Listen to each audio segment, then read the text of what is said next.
دیدی رسید وقت رفتن، دیدی چطور شد تو این قلب پرپر. دیدی همه چی و زدی بگو دادی حل نمیشه اینا با یه معذرت نه. دیدی رسید وقت رفتن، دیدی چطور شد تو این قلب پرپر. دیدی همه چی و زدی بگو دادی حل نمیشه اینا با یه معذرت نه.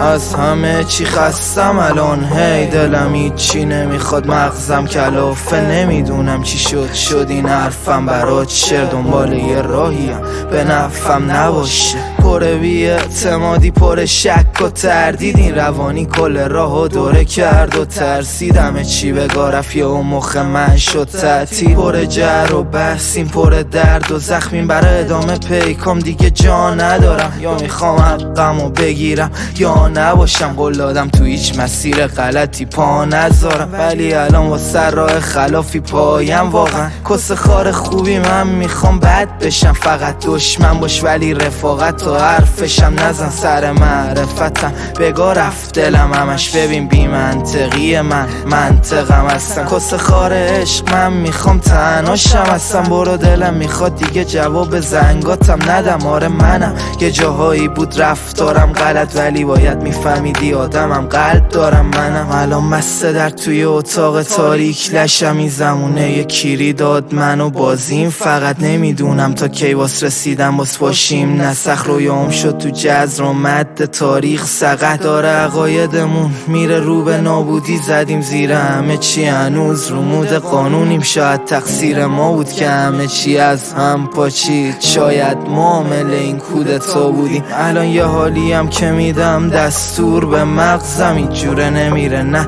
حرف توی کتم. میتونن نذارم برسم به چیزی که میخوام. آره از روم که ردشم، آره از روم که ردشم. من میرم مهم نی چقدر دوره مقصد، این آدما نمیفهمن حرفای منو نه.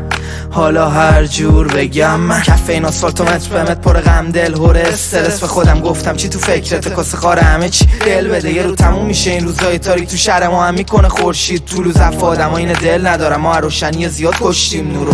دیگه وقت رفتنه، وقت کندنه همه تا جایی که یادمه فقط بگاهی بوده. حاجی من که بستمه، یه خوبی از شما چشم من ندید بود با این شرط دل من غریب، ولی تو لااقل به ظهور مشتی که تو یکی مثل من نشی. میخوام همه چی رد بشم من، چون دیگه آورده مغز من کم. اگه تو هم دل تنگ شد برام گاهی وقتا بهم سر بزن، براتون نمیشه من دلم تنگ پر اشکم سرد قلبم. همتون ازم دل بکنید دیگه رسیده وقت رفتن.